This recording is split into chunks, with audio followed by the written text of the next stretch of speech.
Welcome back to another episode of Pragmatic Optimists. I am State Senator Tiara Mack, and I am joined by Attorney Rachel Cohen. And today we are going to talk about how words really do mean things, and that the return of civil commitment is going to have a devastating impact. We already have news anchors on Fox News saying that they are willing to bring back lethal injection. And while that is not something that I think anyone expected to not be the top tagline of the news, and instead led to Jimmy Kimmel being removed from the air for another kind of lukewarm comment about the unfortunate death of Charlie Kirk that was widely televised. We did not see the same blowback for this Fox News anchor. So, Rachel, as we dive into today, we have seen earlier this year, the Trump administration have an executive order, literally his first day back in office, to bring back the death penalty. We have seen another executive order to bring back civil commitment for people experiencing homelessness. And we've also seen attacks on the trans community and members of the LGBTQ plus community, and threats to also designate them as eligible for this civil commitment.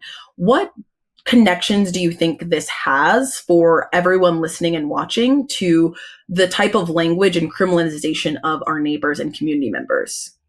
I think that the language that's used and really the scapegoating of these particularly unpopular groups is so important to focus upon. And I know that people don't always love it in the comments when we point this out, but this is something that the Democratic Party is guilty of as well. And so I think that it's extremely important when we are thinking about what we want the future of the party to look like, that we are focused on candidates and leaders that do not demonize homeless people, that do not demonize trans people, because that kind of rhetoric that makes it seem like across the board people are filled with disdain for their neighbors who are unhoused, for their trans neighbors, that makes it easier for these systems to get built out. And I think that the language matters immensely. And that's not to say that there's no legitimate concerns about safety and livability when particularly people who are unhoused are building out encampments and everything else. But I think that the false binary that we present people with, where it's as though the only two options are destroying people's homes and throwing the stuff away and using it for photo ops, or having there be no supports whatsoever, I think that really speaks to the limits of our imagination in the United States and what we think is possible and how we care for each other. So that's specific to kind of this language being used about people who are homeless. And I think that on the lethal injection point and civil commitment point, I also think that it's just important to flag that neither of those things has ever gone away. So there's been a big effort to expand the death penalty, to expand civil commitment, but those structures exist without interruption in the United States. The death penalty is, there have been many, many state level executions over the course of the last years that Democrats have been in office as well. And I think that, and there's been back and forth in terms of whether or not that's federally legal at the Supreme Court a while ago. And I think that it is very important to name that allowing these systems to exist, like, this is why I think we come back over and over again to saying that there cannot be exceptions for human rights. There cannot be people that you think are just like bad enough that the state should put them to death, because that definition of who is bad enough is always going to expand and expand and expand. And so, especially when people who have authoritarian tendencies are in office. On the death penalty executive order specifically, I know Donald Trump issued a number of executive orders on his first day back in office, which is a relatively common thing to do. You go in, you reverse some of the stuff that, especially when there's party change. But because he issued so many, a lot of them really flew under the radar. And this death penalty executive order is directing the federal prosecutors to pursue the death penalty every single time they have the option to do so, to move people. There were directives to remove cases from state court into federal court if state prosecutors were not pursuing the death penalty, and to also specifically pursue the death penalty where migrants were the alleged perpetrators of crimes. And I think that I'm so deeply concerned about the expansion of both death penalty and civil commitment two things that should be getting less and less common and instead are being reestablished as default almost in this country. And I'm especially concerned about them as we see just the total degree of callousness that that many spokespeople in our country have when it comes to homeless people, including, that Fox News host.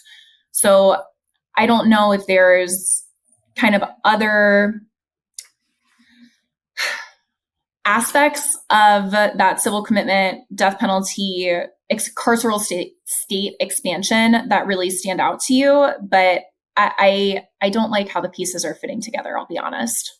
Yeah, the pieces are fitting together in the worst, most dystopic puzzle ever. We also saw earlier this year groups like GEO and CoreCivic get massive federal investments to detain people in ICE immigration.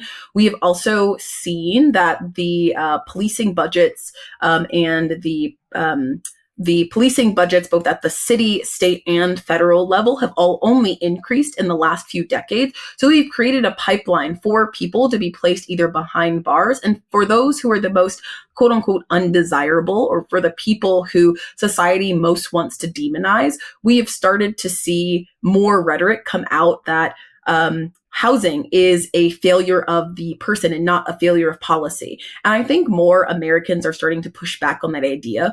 There are now more homes that are empty in the United States than people looking for homes.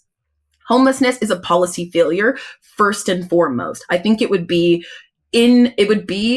disingenuous for us to proceed with this podcast as a liberatory tool and a practice of optimism and hope without actually taking the time to show and tell everybody who is listening that homelessness is a policy choice. Housing is a policy choice. We are the richest country in the history of the world, and our failure to have people with extreme means who have found loopholes through every single system and have used this administration to create further loopholes to keep on lining their pockets and make new billionaires and potential trillionaires every day, whether it is Larry Ellison now making headlines for being the richest person ahead of Elon Musk, who are fighting to be the top dog billionaire.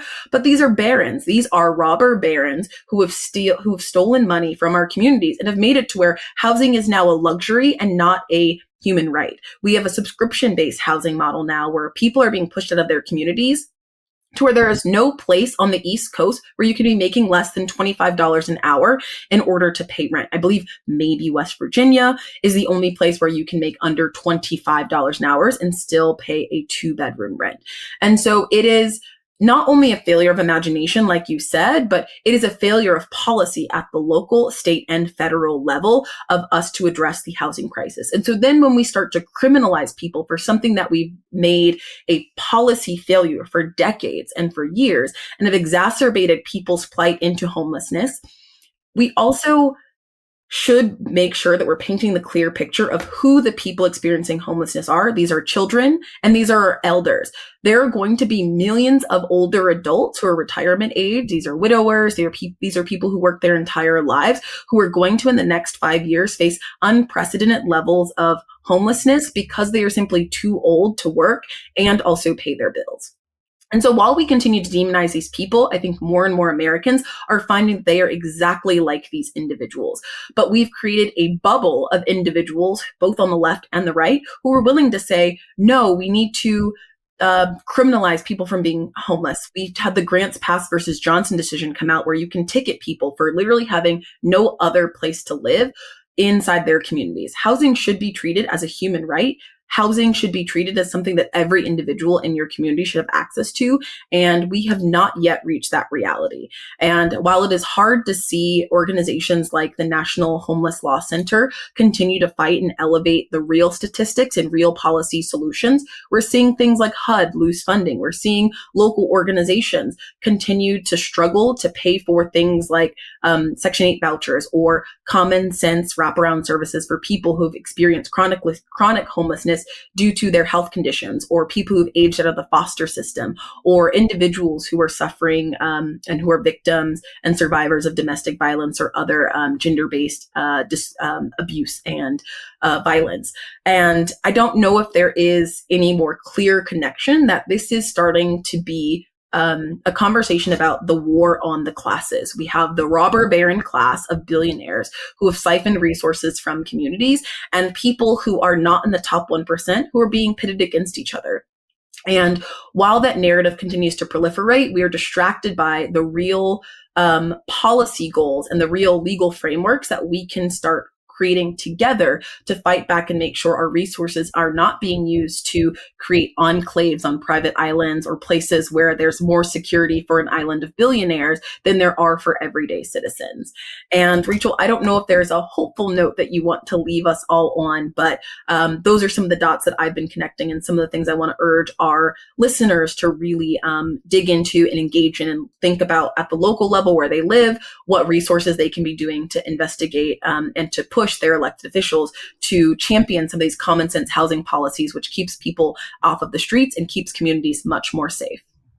I think that what gives me hope in this moment is that I think that a lot of people are becoming aware of the frame that you've outlined. There are so many groups that the Trump presidency, the Trump administration wants us to scapegoat, and honestly, that the vast majority of the political establishment would rather scapegoat than the only minority worth scapegoating is the 20 richest people in America.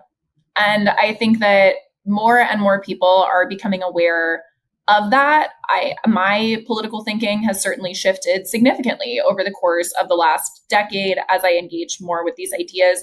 And it's unfortunate because I think that it's becoming more apparent to people because things are getting so much worse. But I also think that the worst possible case scenario I can imagine is if things were getting this much worse and it didn't feel like people were waking up. And I am grateful at least to not feel that way. So that's all for today. But please like, subscribe, follow along over here on Legal AF on the Midas Touch Network. And we will see you soon, Praggies. Bye, y'all. Can't get your fill of Legal AF? Me neither. That's why we formed the Legal AF Substack. Every time we mention something in a hot take, whether it's a court filing or a oral argument, come over to the Substack. You'll find the court filing and the oral argument there, including a daily roundup that I do called, wait for it, Morning AF. What else? All the other contributors from Legal AF are there as well. We got some new reporting. We got interviews. We got ad-free versions of the podcast and hot takes. Where? Legal AF on Substack. Come over now to free subscribe.